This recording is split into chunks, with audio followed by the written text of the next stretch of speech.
नमस्कार दोस्तों, मैं प्रदीप परेवा, रियल एस्टेट कंसल्टेंट।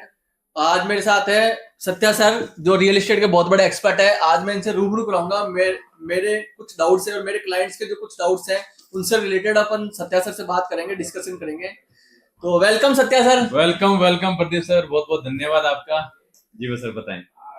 सर मेरे दो तीन क्वेश्चन, मेरे कुछ क्लाइंट्स है या मेरे भी कुछ डाउट्स है कि भाई अपन को जो भी कॉमर्शियल प्रॉपर्टी के अंदर अपन जो इन्वेस्टमेंट कर रहे हैं तो वो किस पर्पज से करना चाहिए अपन को। मतलब मैं पैसा इन्वेस्टमेंट कर रहा हूँ तो मेरे को अभी प्रेजेंट में कुछ पैसा चाहिए, रनिंग में कुछ शॉप्स वगैरह ओपन करने की, शोरूम ओपन करके कुछ रेगुलर इनकम चालू हो जाए, या फिर मुझे लॉन्ग फ्यूचर देख के इन्वेस्टमेंट करना चाहिए कॉमर्शियल प्रॉपर्टी के अंदर। प्रदीप सर बहुत बढ़िया सवाल किया कि कमर्शियल में इन्वेस्टमेंट करते समय एक दिमाग में ख्याल आता है कि कमर्शियल में इन्वेस्टमेंट करूँ तो रिटर्न बहुत अच्छा मिलेगा, और एग्जैक्ट सही भी है। लेकिन कमर्शियल इन्वेस्टमेंट करते समय आपको एक बात को ध्यान रखना चाहिए, जिसको भी जब इन्वेस्टमेंट जाता है, कि सबसे पहले तो वो ध्यान रखें कि मेरा जो कमर्शियल पर्पज है वो तुरंत मेरे को चाहिए। यानी आपको कोई रनिंग बिजनेस है और उसके लिए यदि आपको दूसरा शोरूम खोलना है, इसका मतलब आपकी करंट में रनिंग बिजनेस है, अभी आप प्रॉपर्टी आपकी रेंट पे है और बहुत अच्छा चल रहा है, और आपका बिजनेस एकदम क्लियरिटी आ गई, मुझे यही बिजनेस करना आपको चलाना है, तो फिर आपको ऐसी प्रॉपर्टी देखनी चाहिए जहां पे आपका करंट में रनिंग बिजनेस आपको सपोर्ट करता हो। तो उस समय फिर प्रॉपर्टी की प्राइस डिपेंड नहीं करती, क्योंकि आपका पैसा कहां आने वाला है,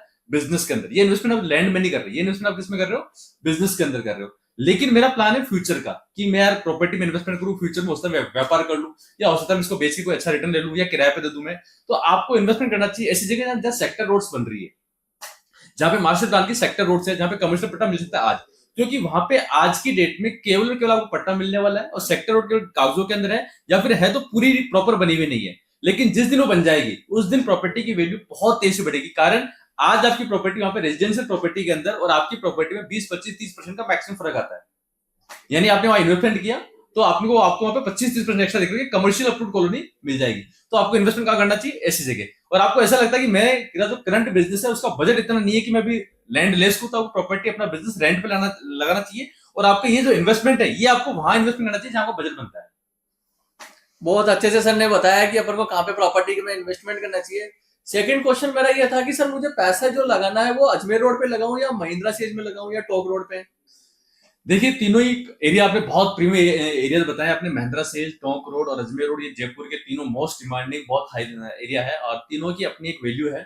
यदि अपन बात करें अजमेर रोड और महिंद्रा सेज और टोंक रोड के, तो महिंद्रा सेज एक ऐसा एरिया जहाँ पे प्रॉपर्टी की वैल्यू थोड़ी सी आपको सही और इको बजट मिल सकती है, आपको पॉकेट फ्रेंडली मिल सकती है। तो वहां यदि आप इन्वेस्टमेंट करते हैं तो 100 फीट सेक्टर रोड पे आपको नॉर्मली 20-22 हजार की रेट में प्रॉपर्टी मिल जाएगी। अजमेर रोड पे यदि महिला के आसपास जाऊं तो वहां भी ऐसे 100 फीट रोड पे 80 फीट रोड लिंक रोड मिल जाएगी आपको, 100 फीट रोड ऐसी आपको लिंक रोड मिल जाएगी, जहां पे 20-22 हजार की रेट में प्रॉपर्टी का प्लान कर सकते हैं। और टोंक रोड भी सेम ऐसा ही, लेकिन टोंक रोड पे थोड़ा सा इंटीरियर साइड में आपको मिलेगा, और ये आपको मेन रोड के या करंट में रनिंग जो बहती रोड है वहां पे प्रॉपर्टी का प्लान कर सकते हैं। तीनों जगह जब सेक्टर रोड पे प्लान करते हैं, जहां पे आप 400-500 गज की प्रॉपर्टी का इन्वेस्टमेंट करते हैं, या फिर 1000 गज की प्रॉपर्टी का प्लान करते हैं, तो बहुत अच्छा आपको 2-2.5 करोड़ के इन्वेस्टमेंट में बहुत अच्छा रिटर्न आपको मिल जाएगा, अनएक्सपेक्टेड ग्रोथ देगा। अब इसमें लोग कंफ्यूज रहता है कि यार मैं कमर्शियल प्रॉपर्टी लूंगा तो रिटर्न मिलेगा नहीं मिलेगा, मेरी प्रॉपर्टी की वैल्यू बढ़ेगी नहीं बढ़ेगी।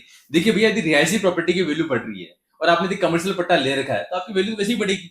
जब रिहायशी की बढ़ रही है तो एवरेज ग्रोथ आपकी कहीं नहीं जा रही, जो एक्स्ट्रा ऑर्डिनरी ग्रोथ है, यानी आपकी एवरेज ग्रोथ बढ़ते बढ़ते आप लोग मान लो 20-22 हजार की रेट पे लिया, वहां पे रेट बढ़ते बढ़ते 50 हजार होगी, ठीक है। तो रिहायशी भी बढ़ रही है, कमर्शियल बढ़ रही है, लेकिन जिस दिन 50 हजार की होगी उस दिन जैसे ही सेक्टर रोड कंप्लीट होगी, क्लियर होगी, रोड्स बनेगी, कमर्शियल एक्टिविटी होगी, तो 50 हजार से 1 लाख पे जाएगी या 1.5 लाख पे जाएगी।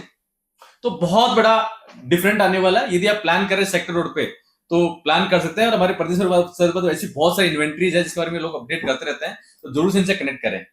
थैंक यू सर, आपका बहुत बहुत धन्यवाद। धन्यवाद धन्यवाद प्रदीप सर। और प्रदीप सर हमारे जयपुर के अंदर, अजमेर, कोटा, मुंबई के अंदर कमर्शियल कॉलोनी के अंदर बहुत अच्छा काम कर रहे हैं। सेक्टर रोड पे प्रॉपर्टी दिलवाते हैं ये लोग, जो कि कॉलोनी आने वाले टाइम में बहुत अनएक्सपेक्टेड ग्रोथ दे सकते हैं। तो आप 80 फीट रोड पे, 100 फीट रोड पे, 60 फीट रोड पे कमर्शियल पट्टा, रेजिडेंस पट्टा की प्लानिंग कर रहे हैं। आप चाहते हैं फ्यूचर में मेरे को कमर्शियल में प्लानिंग कर सकूं, तो उसके लिए बहुत अच्छे अच्छे ऑप्शन ये मेरे को भी इन्होंने दिखाए और अच्छा एक्सपीरियंस रहा। तो जरूर इनसे कनेक्ट करें प्रदीप सर, और जरूर आप अपने ऑडियंस की हेल्प करें, और आपका बहुत बहुत धन्यवाद। Thank you sir.